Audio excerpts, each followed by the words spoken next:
ಮಾಜಿ ಸಚಿವ ಕಾಗೋಡು ತಿಮ್ಮಪ್ಪ ಅವರು ಅಸ್ವಸ್ಥರಾಗಿದ್ದಾರೆ. ಈಗ ಅವರನ್ನ ಆಸ್ಪತ್ರೆಯಲ್ಲಿ ಚಿಕಿತ್ಸೆಯನ್ನ ನೀಡಲಾಗ್ತಾ ಇದೆ. ಈಗಷ್ಟೇ ಬರ್ತಾ ಇರುವಂತಹ ಸುದ್ದಿ ಇದು. ಮಾಜಿ ಸಚಿವರಾದಂತಹ ಕಾಗೋಡು ತಿಮ್ಮಪ್ಪ ಅವರು ತೀವ್ರವಾಗಿ ಅಸ್ವಸ್ಥರಾಗಿದ್ದಾರೆ.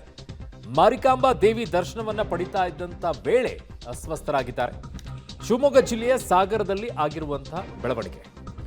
ಅಸ್ವಸ್ಥರಾಗಿದ್ದ ಕಾಗೋಡು ತಿಮ್ಮಪ್ಪ ಅವರನ್ನ ಆಸ್ಪತ್ರೆಗೆ ದಾಖಲು ಮಾಡಿದ್ದಾರೆ. ಸಾಗರದ ಸರ್ಕಾರಿ ಆಸ್ಪತ್ರೆಯಲ್ಲಿ ಚಿಕಿತ್ಸೆಯನ್ನ ನೀಡಲಾಗ್ತಾ ಇದೆ. ಮಾಜಿ ಸಚಿವ ಕಾಗೋಡು ತಿಮ್ಮಪ್ಪ ಅವರು ತೀವ್ರವಾಗಿ ಅಸ್ವಸ್ಥಗೊಂಡಿದ್ದಾರೆ. ದೇವರ ದರ್ಶನವನ್ನ ಮಾಡುವಂತ ಸಂದರ್ಭದಲ್ಲಿ, ಅದು ಮಾರಿಕಾಂಬಾ ದೇವಿ ದರ್ಶನವನ್ನ ಪಡಿತಾ ಇದ್ದಂಥ ಸಂದರ್ಭದಲ್ಲಿ, ಶಿರಸಿಯಲ್ಲಿರಬೇಕು ಮಾರಿಕಾಂಬಾ ದೇವಸ್ಥಾನ, ದರ್ಶನವನ್ನ ಮಾಡುವಂಥ ಸಂದರ್ಭದಲ್ಲಿ ತೀವ್ರವಾಗಿ ಅಸ್ವಸ್ಥರಾಗಿದ್ದಾರೆ. ಅವರನ್ನ ಸಾಗರದ ಸರ್ಕಾರಿ ಆಸ್ಪತ್ರೆಯಲ್ಲಿ ಚಿಕಿತ್ಸೆಯನ್ನ ನೀಡಲಾಗ್ತಾ ಇದೆ. ನೋಡ್ತಾ ಇದ್ದ ದೃಶ್ಯಾವಳಿಗಳನ್ನ, ಅಸ್ವಸ್ಥರಾದಂಥ ಕಾಗೋಡು ತಿಮ್ಮಪ್ಪ ಅವರನ್ನ ಚಿಕಿತ್ಸೆಗೆ ಕರೆದುಕೊಂಡು ಹೋಗ್ತಾ ಇದ್ದಂತಹ ದೃಶ್ಯಾವಳಿಗಳಿವು. ಆಂಬ್ಯುಲೆನ್ಸ್ನ ಮೂಲಕವಾಗಿ ಶಿವಮೊಗ್ಗದ ಸಾಗರದಲ್ಲಿ ಆಗಿರುವಂತಹ ಘಟನೆ. ದೇವಿಯ ದರ್ಶನಕ್ಕೆ ಹೋದಂಥ ಸಂದರ್ಭದಲ್ಲಿ ತೀವ್ರವಾಗಿ ಅಸ್ವಸ್ಥರಾದಾಗ ಅವರನ್ನು ಆಂಬ್ಯುಲೆನ್ಸ್ ಮೂಲಕವಾಗಿ ಸಾಗರ ಜಿಲ್ಲಾ ಆಸ್ಪತ್ರೆಗೆ ಕರೆದುಕೊಂಡು ಹೋಗಿ ಚಿಕಿತ್ಸೆಯನ್ನು ಈಗ ನೀಡಲಾಗ್ತಾ ಇದೆ. ಈಗ ಬರ್ತಾ ಇರುವಂಥ ಮಾಹಿತಿಯ ಪ್ರಕಾರ ಅವರು ಗುಣಮುಖರಾಗ್ತಾ ಇದ್ದಾರೆ.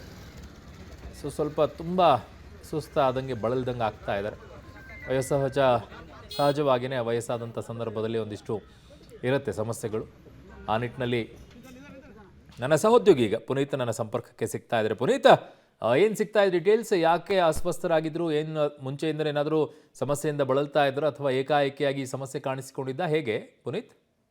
ಅರುಣ್, ಮಾಜಿ ಸಚಿವರಾದ ಕಾಗೋಡು ತಿಮ್ಮಪ್ಪ ಅವರು ಅಸ್ವಸ್ಥರಾಗಿರು, ಈಗ ಗುಣಮುಖರಾಗಿ ಅಂದ್ರೆ ಚೇತರಿಸಿಕೊಳ್ತಿದ್ದಾರೆ ಅನ್ನುವಂತಹ ಮಾಹಿತಿ ಕೂಡ ವೈದ್ಯರು ಹೇಳ್ತಾ ಇರುವಂತದ್ದು. ಪ್ರಮುಖವಾಗಿ ಶಿವಮೊಗ್ಗ ಜಿಲ್ಲೆ ಸಾಗರ ತಾಲೂಕಿನ ಇವತ್ತಿನಿಂದ ಮಾರಿಕಾಂಬಾ ಜಾತ್ರೆ ಸ್ಟಾರ್ಟ್ ಆಗುತ್ತೆ.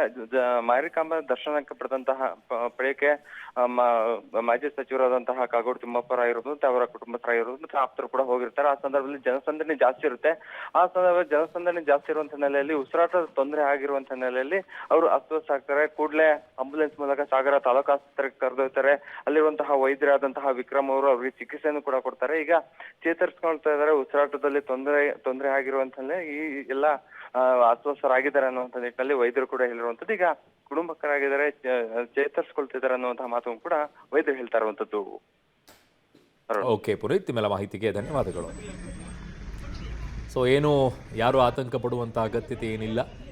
ಕಾರಣ ಅವರಿಗೆ ತುಂಬ ಅತಿ ಹೆಚ್ಚಿನ ರೀತಿಯಾದಂಥ ಅಭಿಮಾನಿಗಳು ಕೂಡ ಇದ್ದಾರೆ.